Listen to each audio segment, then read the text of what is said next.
민주당과 조국혁신당의 합당 논의가 6.3 지방선거 이후로 미뤄지면서 여권의 차기 당권 구도가 최대 변수로 떠올랐습니다. 오는 8월 전당대회를 앞두고 정청래 대표와 김민석 국무총리의 벼랑 끝 승부가 본격화하는 양상입니다. 지방선거 전 합당이 성사됐다면 정 대표와 조국 대표의 정치적 위상이 동시에 강화될 수 있었지만 무산되면서 정 대표의 리더십에는 적지 않은 상처가 남았다는 평가입니다. 정치권에선 합당 시점을 둘러싼 충돌 이면에 차기 당권 경쟁이 자리하고 있다는 분석이 지배적입니다.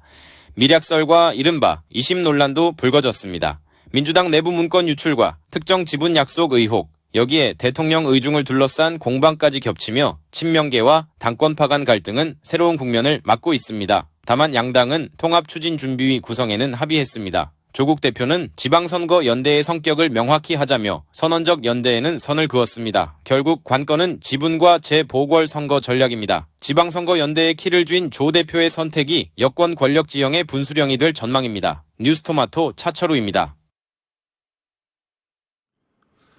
민주당이 조국 혁신당과의 합당 논의를 지방선거 이후로 미룬 가운데 이번 지방선거에서 양당이 어떻게 연대하냐에 따라 통합 문제 또한 좌우될 것으로 보입니다.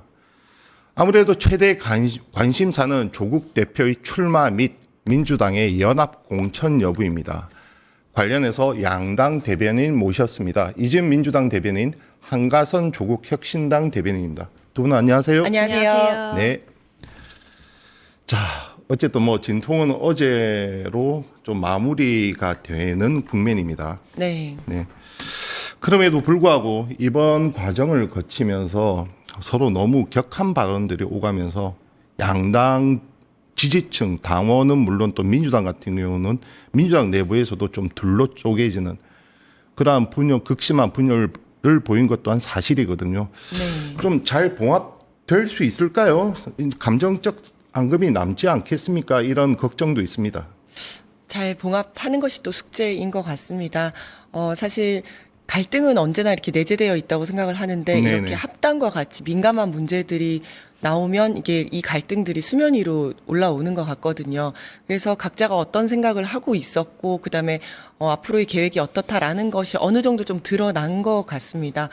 그렇다면 그리고 또 이제 지금은 하지 않기로 했지만 어쨌든 지선 뒤로 합당을 미루기로 했다면 언젠가는 또 한번 거쳐야 될 그런 상황이기 때문에 지금 잠깐 앞으로도 이런 식으로 좀 진행이 될 수 있겠구나라는 것을 미리 좀 알고 이제 합당을 추진을 한다면 앞으로는 이렇게 심한 내용이라고 할까요? 이런 걸 겪지 않으면서 좀 슬기롭게 해결해 나갈 수 있지 않을까라고 생각을 합니다. 예방주사치고는 너무 그렇죠. 서로 정말 수위가 이거는 같은 우당 또는 같은 당 내로 보기 힘들 정도의 발언들이 오갔기 때문에 그래서 지금 이제 최고 지도부 선에서는 어느 정도 마무리를 했다고는 하지만 아래 이제 당원들과 지지층 사이에서는 여전히 대립이 보여 있어서 그래서 드린 말씀입니다. 조국 혁신당도 만만치 않았죠. 그렇죠. 이 갈등을 조율하는 예술이 정치라고 하잖아요. 그래서 앞으로 우리가 갈등을 어떻게 전환해 가느냐가 굉장히 중요할 것 같고요. 사실 결과보다도 저는 과정이 중요하다고 생각을 하는데 그 과정에서 서로 아픔과 상처를 주는 일들이 많았다고 생각합니다. 앞으로는 다시는 이런 일들이 없어야 되고 또 이 어떤 일을 추진해 감에 있어서 우리가 어떠한 수기의 과정을 거쳐야 되는지 좀 확인하는 예라고 생각을 하거든요. 그 많은 분들이 이 과정을 썸이냐 결혼이냐 이렇게 비유를 하시는데 사실 조국혁신당 입장에서는 썸의 당사자였음에도 불구하고 당사자와 제대로 어떠한 교류 없이 어느 날 갑자기 결혼하겠다라는 발표를 한 셈이거든요. 그런데 그러면 최소한 당사자 입장에서는 그러면 저런 마음을 먹으셨으니까 좀 진지하게 좀 생각을 해보겠습니다. 절차를 거치겠습니다라는 마음을 가졌는데 막상 그쪽 집안에서 난리가 난 거죠. 그래서 이 통합을 가려면 우리가 앞으로 어떠한 연대의 마음가짐을 갖고 있느냐, 그걸 다시 재정립해야 하는 순서가 있지 않을까 그렇게 생각합니다. 귀에 쏙쏙 들어옵니다. 결혼하자고 했는데 지금 집안에서 엄마 아빠부터 이제 자식들이 다 반대하고 나선 거예요. 그렇죠. 그러면 이렇게 얘기할 수 있을 것 같아요. 이제 집안은 발칵 뒤집혔지만 일단 결혼은 하는 걸로 승인을 받은 상태다. 그러나 지금 집안은 당장은 발칵 뒤집혔는데 네. 결혼하는 걸로 승인을 받은 상태다. 왜냐면 지금 당장은 아니지만 네네. 이제 지선 뒤에 이제 차차 합당을 하기로 했으니까 그렇게 생각을 하면 될 것 같고요. 사실은 처음 진행을 했을 때는 합당 찬성이냐 반대냐 이 두 가지만 있을 거라고 생각을 했던 것 같습니다. 네네. 그런데 쭉 논의를 하고 이야기를 진행을 하다 보니까 합당 반대한다고 이야기를 하신 분들이 알고 봤더니 합당에는 찬성하지만 지금 당장은 아니다. 즉 지선 뒤에 합당하는 게 좋겠다라는 의견이 생각보다 많다는 것을 확인을 했거든요. 그건 뭐 여러 가지 이유가 있을 수 있을 것 같습니다. 이거는 뭐 단순히 이제 지선이 시간적으로 얼마 남지 않아서 네네. 그렇다일 수도 있을 거고 네. 또 진행을 하다 보니까 시간이 3주나 흐르지 않았습니까? 네네. 그러다 보니까 처음에는 지금 바로 하는 게 좋겠다라고 생각을 했던 분들도 뭐 이해찬 전 총리님의 장례라든지 아니면 논의를 하는 과정에서 벌써 3주가 흐르고 지금 또 일주일 정도 이제 설 연휴가 네네. 지나고 나면 한 달이 지나기 때문에 그렇다면 물리적 시간이 지금 부족하다. 그렇다면 어쩔 수 없다라고 생각해서 생각을 바꾸신 분들도 있습니다. 그러다 보니까 이 합당 논의를 추진을 함에 있어서는 단순히 찬성 반대뿐만 아니라 가운데에 있는 어떤 사람들도 많구나 이런 것들을 깨닫게 되는 그런 계기였던 것 같습니다. 방금 이제 결혼을 승낙을 받았다라고 비유를 하셨잖아요. 네네. 근데 이 부분을 사실 좀 정확하게 짚고 갈 필요가 있을 것 같아요. 그러니까 연대와 통합을 말씀해 주셨고 민주당에서는 그렇게 정리를 해 주셨고 조국혁신당에서는 어제 입장 발표하기로 연대의 의미가 무엇인지 통합의 의미가 무엇인지 정확히 해달라라고 또 메시지를 보냈잖아요. 연대가 정말 밥 한 번 먹자 이렇게 가볍게 쓸 수도 있는 거고 아니면 정확히 선거 연대를 하자라는 의미일 수도 있고 그거는 천지 차이라고 생각을 합니다. 그래서 앞으로 연대와 통합을 위한 뭐 추진위원회를 구성하겠다라고 하는데 정확하게 우리가 지방선거 승리를 위한 연대를 하는 것인지 그렇게 잘 연대를 하고 나서 통합까지 가는 것인지에 대한 네. 좀 차분한 정리가 필요할 것 같습니다. 지금 뭐 가령 전당원 투표나 이렇게 정청래 대표가 강행을 했다면 당은 진짜 거의 분당 사태에 버금가는 그러한 분열이 올 수밖에 없는 상황이 분명히 펼쳐지긴 했습니다. 근데 이제 지금 의원총회와 이제 최고위를 다시 이제 거치면서 통합에는 이제 원칙적으로 찬성을 하고 지금 시기와 방법에 있어서는 좀 이르니 지방선거 이후로 이 논의를 미루자 지금 이렇게 했고 그 과정에서 조국 대표가 어쨌든 어제 화답을 하면서 그러면 확실한 연대는 어떻게 할 것인지 답을 달라 확실하게 하자 지금 이렇게 했는데 먼저 어제 있었던 양당 대표의 발언 잠시 보고 오겠습니다. 전신만고 끝에 출범한 이재명 정부의 성공만을 생각하고 앞으로 지방선거 승리에 도움이 되는 일만 하도록 합시다. 더 이상 합당 논란으로 우리의 힘을 소비할 수 없습니다. 당원들께 정말 죄송하다고 다시 한번 사과의 말씀을 드립니다. 비온 뒤 땅이 굳는다고 이제 이를 전화위복의 기회로 삼아 지방선거 승리에 올인하겠습니다. 조국혁신당은 민주당이 제안한 연대 및 통합을 위한 추진준비위원회 구성에 동의합니다.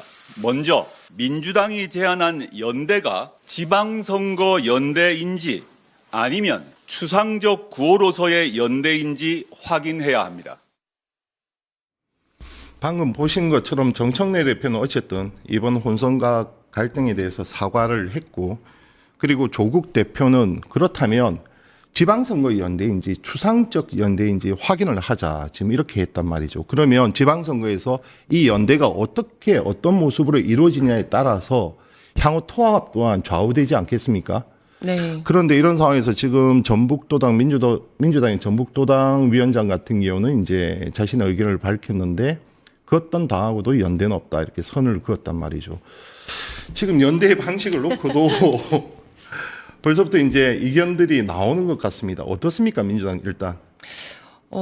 그거는 지금부터 해나가야 할 부분인 네. 것 같습니다. 왜냐하면 일단 연대와 통합 추진위원회를 만들자라고 제안을 했고, 그거는 이제 일단 수용을 하면서 조국 대표께서는 그렇다면 그 안에 무엇으로 채워야 될지 그거를 얘기를 해달라라고 했는데, 뭐 이거는 연대와 통합이라는 것은 당대당으로 하는 거 아니겠습니까? 그래서 민주당에서 제안을 하고 그걸 받을지 말지라기보다는 두 당에서 앞으로 논의를 해 나가야 할 부분이라고 생각을 합니다. 그리고 지난 선거에 있어서도 어쨌든 목표는 뭐 국힘에게 민주당과 조국혁신당이 갈라져서 그거를 국힘에게 이익이 되는 일은 없도록 하겠다라는 것이 조국혁신당의 어떤 입장이었었고, 이번에도 그런 입장을 가지고 있는 것으로 알고 있습니다. 그렇다면 그런 것들을 토대로 해서 지금부터 어떤 식으로 연대를 할지, 어느 정도 강한 연대를 할지에 대해서는 채워나가야 할 부분이라고 생각을 합니다.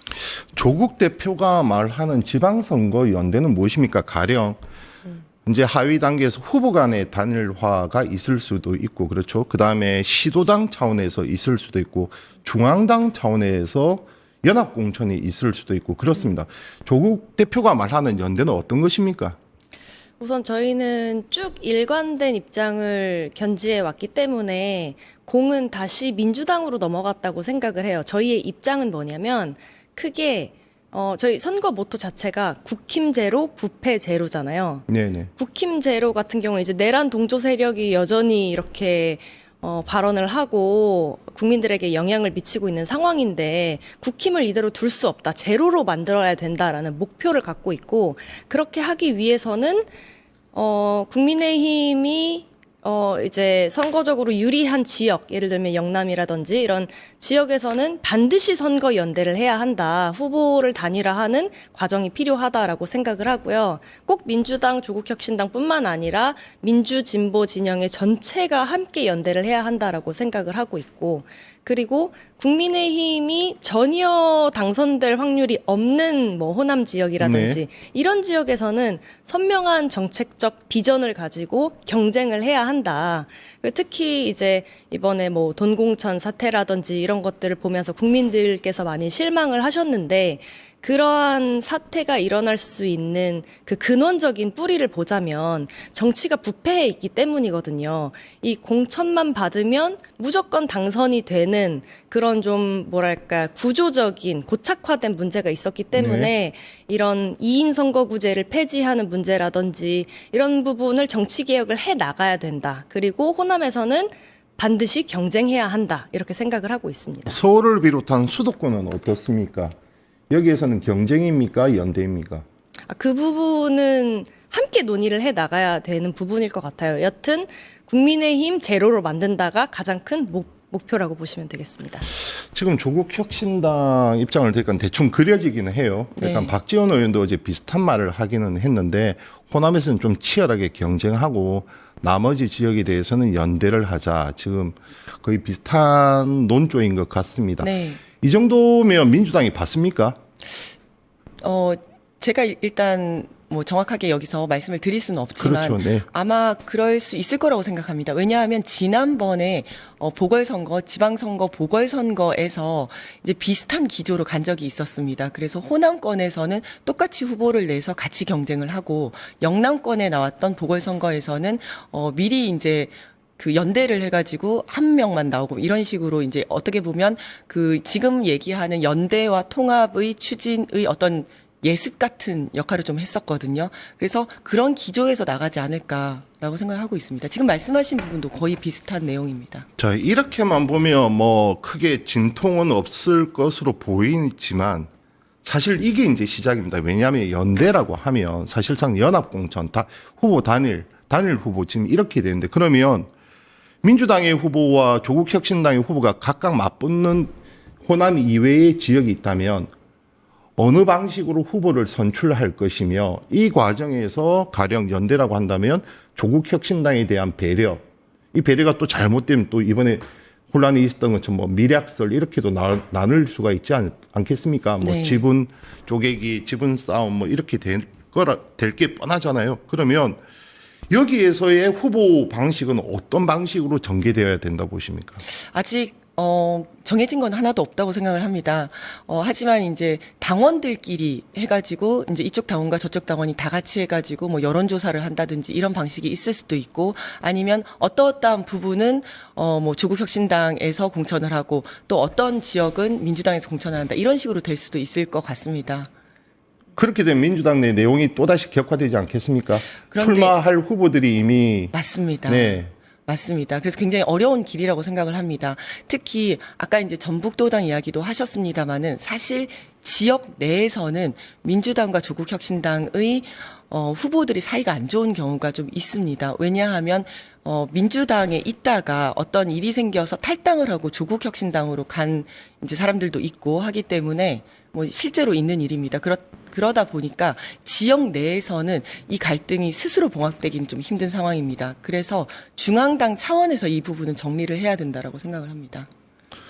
중앙당이 지도부가 또다시 분열될 수도 있는데 그 중앙당이 쉽게 수습이 가능하겠습니까? 근데 이 부분은 어쩔 수 없는 부분이라고 생각을 하고 합당을 한다면 이거 밑에서부터 올라갈 수 있는 부분은 아니고 중앙당 차원에서 민주당과 조국혁신당에서 큰 틀을 정하고 그 안에서 세부 조정은 이제 뭐 지역에 따라서 조금 바뀔 수 있는 부분이라고 생각합니다.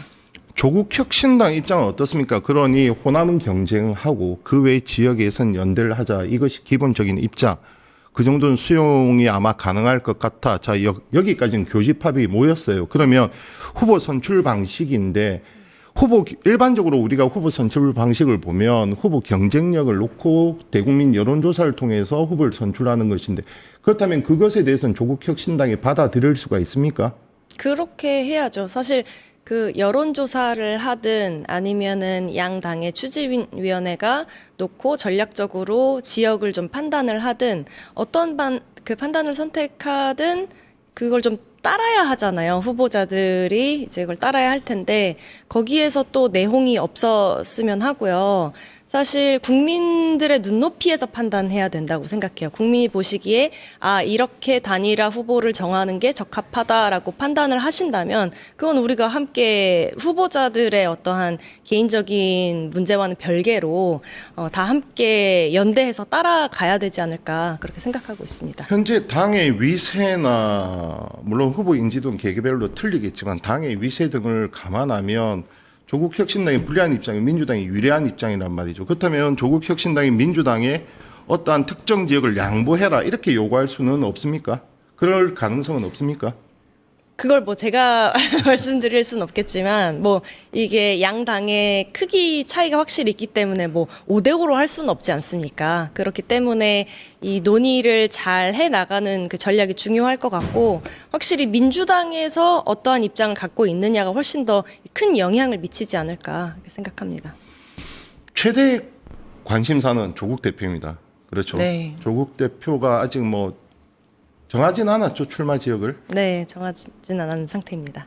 다만 출마는 하겠다는 입장인 거죠. 네, 그렇죠. 네. 거기까지는 지금 나갔고 그러면 지방선거 광역단체장으로 나갈지 아니면 국회의원 보궐선거에 나갈지 보궐선거에 나간다면 또 어디 광역단체장으로 나간다면 어디 지금 이것만 남겨놓은 상황이다 이 말이죠. 네, 그 부분을 지금 고민을 하고 계시고 가장 중요한 것은 조국혁신당의 가치와 비전을 확장할 수 있는 방안이 무엇일지 그리고 어느 단위에서 어느 지역으로 출마하는 게 국힘 제로를 향해 가는 가장 효율적인 방식일지를 놓고 고민을 하실 것 같습니다. 상대당 당대표가 출마를 합니다. 아직 뭐 지역은 결정되지 않았지만 지금 출마까지는 확정된 상황이라고 하는데 그렇다면 민주당은 이 지역에서는 후보를 내지 않는 겁니까? 제가 뭐 정확하게 말씀드릴 수는 없습니다만은 아무래도 상대 당과 같이 통합과 연대를 하기로 했고 같이 이제 앞으로 합당까지 생각을 하고 있다면 상대 당의 당대표가 뭐 원내에 들어오시든지 아니면 어떤 지역에서 역할을 할 수 있도록 민주당에서도 최선을 다하는 게 도리지 않을까 생각을 합니다. 하지만 그것조차도 또 조국혁신당이 일방적으로 정할 수는 없고 이제 함께 논의를 해 가야 할 것 같습니다. 뭐 모르겠습니다. 저도 지금 기본적으로 호남에서는 경쟁을 하고 타 지역에서는 연대를 하자는데 그럼 연대의 방식 후보 선출 방식, 그 과정에서 오갈, 가령, 양보, 협상 이런 과정들이 또 다른 내용이 될지 아니면 그 과정이 잘 수습돼서 정청래 대표가 말하는 것처럼 비온 뒤에 땅이 굳을지는 아직은 저로서는 판단하기가 상당히 힘듭니다. 근데 이 선거란 것이 각각 출마할 예상 후보들도 많고 이해관계가 걸려 있어서 만약 대표님 지역구에 누가 와서 좀 양보해라 하면 쉽게 그게 납득이 되겠습니까? 그래서 사실은 저희 같은 경우에 다 이해관계자입니다. 네. 이제 저희 같은 경우에는 특히 이제 원외위원장 같은 경우에는 그 조국혁신당이 12분의 비례대표가 있지 않습니까? 그러면 더 경쟁이 더 많아지는 거고, 다 이해관계자들이기 때문에 사실은 국회의원들이나 어떤 자리를 가지고 있는 사람들은 합당에 조금 더 저항을 했었을 것 같다는 생각도 듭니다. 하지만 이제 당원들의 생각과 그다음에 저희가 생각하는 거는 분명하지 않겠습니까? 지선 승리, 그리고 이재명 대통령, 이재명 정부의 성공, 그리고 정권 재창출까지 우리가 생각하는 건 분명하기 때문에 그 대의를 위해서 결국은 나아가야 되는 거 아닌가 생각을 합니다. 조국 혁신당, 자, 지방선거 이전의 통합은 사실상 이제 물 건너 갔기 때문에 그러면 출마 후보군의 지금 진용은 전열은 어느 정도 재정비가 되었습니까? 되어 가고 있고 각자 준비가 되신 분들은 각 지역에서 이제 출마를 위해서 뛰고 계시는데 여튼 중요한 것은 저희가 장기적인 관점에서 봐야 될 것 같아요. 네네. 지방선거든 총선이든 결국에 가장 중요한 것은 민주 진보 진영의 또 재집권까지도 생각을 해야 하는 것이고 저희 조국혁신당은 항상 이재명 대통령과 그 국민주권 정부의 성공을 위해서 장기적인 관점에서 바라봐야 된다라고 생각하고 있거든요. 그렇기 때문에 지방선거 이거 하나만 놓고 또다시 내홍을 겪거나 그렇게 되진 않았으면 좋겠다. 저희는 그런 일관된 입장입니다. 자, 조국 대표는 출마합니다. 비례의원 12분은 어떻습니까? 지역구가 아니기 때문에 차기 순번한테 물려주면 되니까 크게 부담은 없는 상황인데 좀 인지도가 있는 의원의 경우 출마에 대한 요청들이 있을 것 같습니다. 어떻습니까? 그 부분은 제가 쉽게 말씀드리기가 조금 어려울 것 같아요. 그 부분까지 포함해서 전략적으로 좀 판단을 하실 것 같은데 황운하 의원님 같은 경우에는 세종 지역에 출마하겠다라고 말씀하셨지만 또 다른 분들도 각자의 또 고민이 많으실 것 같습니다. 알겠습니다. 지금까지 이재명 민주당 대변인, 한가선 조국혁신당 대변인과 함께했습니다. 두 분 감사합니다. 감사합니다. 감사합니다. 유튜브 구독하고 실시간 채팅과 댓글을 남기시면 매일매일 7,000TTCO를 드립니다. 참여 방법은 통통물 어플을 다운로드하고 회원가입과 로그인을 해주세요. 마이페이지에서 나의 회원 고유 번호를 복사해주세요. 유튜브 구독 후 실시간 채팅이나 댓글창에 고유 번호를 한 번만 입력하면 준비 끝! 지금 유튜브 채팅과 댓글 쓰기 참여하고 7,000TTCO 받아가세요.